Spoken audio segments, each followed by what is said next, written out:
بسم اللہ الرحمن الرحیم۔ شروع اللہ کے نام سے جو بڑا مہربان نہایت رحم کرنے والا ہے۔ ایک صحابی کو رسول صلی اللہ علیہ وآلہ وسلم کی دعوت کا اشتیاق ہوا۔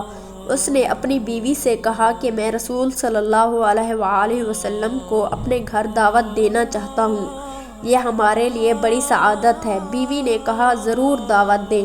صحابی نے چھری اٹھائی اور ایک بھیڑ ذبح کی اور بیوی کھانا پکانے میں مشغول ہو گئی، اور صحابی حضور صلی اللہ علیہ وآلہ وسلم کو لینے مسجد نبوی کی طرف چلے گئے۔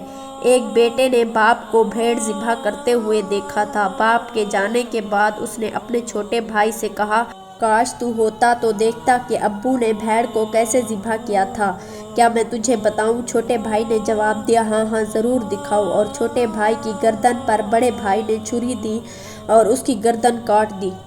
جب بچے کی چیخیں ماں کے کانوں میں پڑی تو اس نے بیٹے کو ڈانٹ کر کہا کہ تو نے کیا کر دیا؟ بڑا بیٹا ماں کی مار سے بچنے کے لیے چھت پر دوڑا اور چھت سے گر کر مر گیا۔ جب ماں نے دونوں بچوں کی لاشیں دیکھی تو منہ پیٹتی رہ گئی، مگر اس نے اتنے بڑے صدمے کے باوجود حضور صلی اللہ علیہ وآلہ وسلم کا کھانا پکانے میں کوئی کوتاہی نہ کی۔ اس نے بچوں کی لاشیں اٹھائی، دوسرے کمرے میں انہیں رکھ کر ان پر کپڑا ڈال دیا۔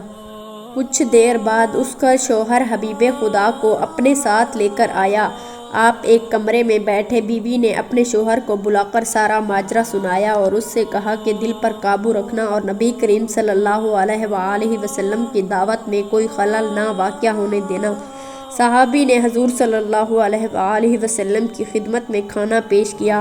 ابھی آپ نے لقمہ توڑا تھا کہ جبرائیل امین علیہ السلام آپ پر نازل ہوئے اور کہا کہ آپ میزبان سے کہیں کہ میں اس وقت تک کھانا نہیں کھاؤں گا جب تک تیرے بیٹے یہاں آ کر نہ بیٹھیں گے۔ نبی کریم صلی اللہ علیہ وآلہ وسلم نے میزبان سے فرمایا کہ اپنے دونوں بیٹوں کو بھی یہاں بلا لاؤ۔ میزبان نے کہا یا رسول اللہ دونوں بچے ہیں، وہ کھیلنے کودنے کے لیے باہر گئے ہوئے ہیں، وہ پتہ نہیں کب واپس آئیں، آپ بسم اللہ کریں اور کھانا کھائیں۔ نبی کریم صلی اللہ علیہ وآلہ وسلم نے فرمایا یہ ناممکن ہے کیونکہ یہ اللہ کا حکم ہے۔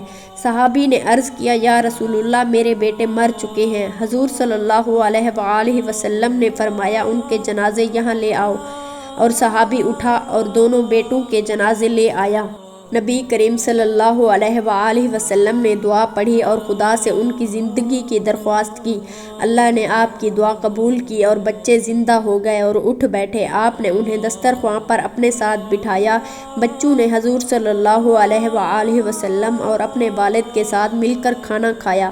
بعض علماء نے حضور صلی اللہ علیہ وآلہ وسلم کے معجزات کی تعداد 4000 بیان کی ہے۔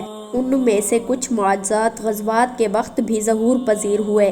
مثلاً جنگ کے دوران اگر کسی مسلمان فوجی کا کوئی عضو کٹ جاتا تو حضور صلی اللہ علیہ وآلہ وسلم کے پاس آتا، آپ اس کے کٹے ہوئے حصے کو باقی حصے کے ساتھ ملا کر اسے بنا دیتے تھے تو وہ فوراً جڑ جاتا تھا اور زخم کا نشان تک بھی وہاں دکھائی نہیں دیتا تھا۔ جنگ بدر میں معاذ بن جبل رضی اللہ عنہ نے ابو جہل سے جنگ کی۔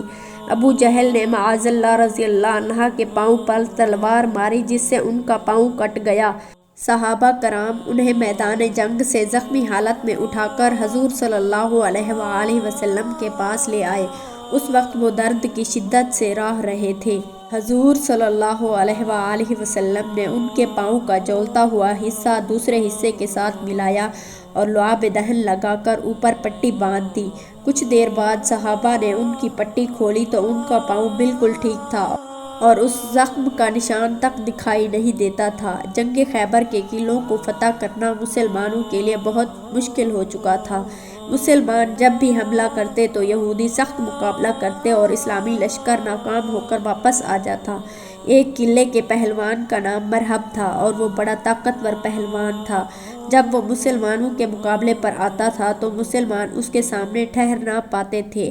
رسول صلی اللہ علیہ وآلہ وسلم نے اعلان کیا کل میں علم اس مرد کو دوں گا جو خدا اور اس کے رسول کا محب ہوگا اور خدا اور اس کے رسول کا محبوب ہوگا۔ وہ جم کر حملہ کرنے والا ہوگا، بھاگنے والا نہ ہوگا۔ اللہ اس کے ہاتھوں پر اپنی مدد نازل کرے گا۔ صبح ہوئی تو آپ صلی اللہ علیہ وآلہ وسلم نے فرمایا، علی کہاں ہیں؟ صحابہ نے عرض کیا، ان کی آنکھوں میں درد ہے اور وہ آرام کر رہے ہیں۔ آپ نے فرمایا، انہیں یہاں لاؤ۔ حضرت علی علیہ السلام کو حضور صلی اللہ علیہ وآلہ وسلم کی خدمت میں لایا گیا۔ آپ نے اپنی انگلی سے تھوڑا سا لعاب دہن ان کی آنکھوں پر لگایا تو وہ فوراً تندرست ہو گئے اور یہودیوں سے جنگ کے لیے اٹھ کھڑے ہوئے۔ امیر المؤمنین نے جنگ کا نقشہ ہی بدل دیا۔ آپ نے یہودی لشکر کو تہس نہس کر دیا اور ان کے قلعے کے مضبوط دروازے کو اکھیڑ ڈالا اور ان کے قلعے پر قبضہ کر لیا۔ حضرت علی علیہ السلام کا اپنا بیان ہے کہ اس کے بعد پوری زندگی میری آنکھ کبھی خراب نہیں ہوئی، اور آخر میں حضور صلی اللہ علیہ وآلہ وسلم کی تواضع کے چند واقعات بیان کرتے ہیں۔ ایک دفعہ کا واقعہ ہے کہ رسول صلی اللہ علیہ وآلہ وسلم اپنے چند اصحابہ کے ساتھ سفر پر نکلے۔ راستے میں ایک جگہ انہوں نے پڑاؤ کیا۔ ان کے پاس کھانے کے لیے ایک بکری تھی۔ صحابہ میں سے ایک نے کہا کہ میں اسے ذبح کروں گا، دوسرے نے کہا میں اس کی کھال اتاروں گا، تیسرے نے کہا کہ میں اس کا سالن تیار کروں گا۔ نبی کریم صلی اللہ علیہ وآلہ وسلم نے فرمایا، میں لکڑیاں اکٹھی کروں گا اور آگ جلاؤں گا۔ صحابہ نے عرض کیا، یا رسول اللہ، آپ ہرگز تکلیف نہ کریں، ہم خود ایندھن جمع کریں گے اور آگ جلائیں گے، آپ آرام سے بیٹھے رہیں اور تمام کام ہم پر چھوڑ دیں۔ نبی کریم صلی اللہ علیہ وآلہ وسلم نے فرمایا، میں تم پر اپنے لیے کوئی برتری اور فوقیت پیدا نہیں کرنا چاہتا اور میں کسی پر بوجھ بننا پسند نہیں کرتا۔ اللہ کو وہ بندہ ناپسند ہے جو دوسروں پر بوجھ بنا ہوا ہو۔ اہل مدینہ کی عادت تھی کہ وہ روزانہ نماز فجر کے بعد اپنے برتنوں میں پانی بھر کر حضور صلی اللہ علیہ وآلہ وسلم کے پاس لاتے تھے۔ آپ اس میں اپنا ہاتھ ڈبوتے تھے۔ صحابہ اس پانی کو معتبر سمجھ کر اپنے گھروں میں لے جاتے تھے۔ جب شدید سردی ہوتی تھی اور پانی برف کی طرح سے ٹھنڈا ہوتا تھا، اس وقت بھی لوگ پانی بھر کر آپ کے پاس آتے تھے، لیکن آپ نے کبھی کسی کو یہ کہہ کر واپس نہیں کیا تھا کہ یہ پانی بڑا ٹھنڈا ہے، لہٰذا تم اپنا برتن واپس لے جاؤ۔ ایک دفعہ نبی اکرم صلی اللہ علیہ وآلہ وسلم اور حذیفہ یمانی مدینے سے باہر گئے اور انہوں نے نہانے کا ارادہ کیا۔ جناب حذیفہ نے ایک کپڑا تان کر نبی کریم صلی اللہ علیہ وآلہ وسلم کے لیے پردہ بنایا۔ جب حضور صلی اللہ علیہ وآلہ وسلم نے غسل کر لیا تو اس پردے کو آپ نے وہیں پر پکڑا اور کھڑے ہو گئے۔ حذیفہ، اب تم نہاؤ، میں تمہارے لیے پردہ بناؤں گا۔ حضرت حذیفہ نے بہت ہی معذرت کی اور کہا کہ آپ پر میرے والدین قربان، آپ زحمت نہ کریں۔ ان کی معذرت کے باوجود پیغمبر اکرم صلی اللہ علیہ وآلہ وسلم نے اپنے رفیق سفر کی خدمت پر اصرار کرتے ہوئے فرمایا، جب دو شخص رفیق سفر ہوں تو ان میں سے اللہ کو وہ شخص زیادہ پیارا ہوتا ہے جو اپنے ساتھی سے زیادہ محبت کرتا ہے اور اس کی خدمت کرتا ہے۔ روایت میں مذکور ہے کہ ایک کنیز نے رسول صلی اللہ علیہ وآلہ وسلم سے عرض کیا کہ میرا مالک مجھ سے بدسلوکی سے پیش آتا ہے، لہٰذا آپ میرے ساتھ چلیں اور اسے کہیں کہ وہ مجھ سے بدسلوکی سے پیش نہ آیا کرے۔ آپ صلی اللہ علیہ وآلہ وسلم نے کنیز کو ساتھ لیا اور اس کے مالک کے دروازے پر پہنچے۔ جب اس نے اس کنیز پر حضور صلی اللہ علیہ وآلہ وسلم کا لطف کرم دیکھا تو اس شخص نے اپنی کنیز کو اللہ کی راہ میں آزاد کر دیا۔ ناظرین محترم، امید کرتے ہیں کہ یہ ویڈیو آپ کو پسند آئی ہوگی۔ مزید اس طرح کے اسلامک ویڈیو دیکھنے کے لیے ہمارے چینل کو سبسکرائب کریں۔ جلد ہی حاضر ہوں گے ایک نئی ویڈیو کے ساتھ، تب تک کے لیے اپنا خیال رکھیے گا۔ اللہ حافظ۔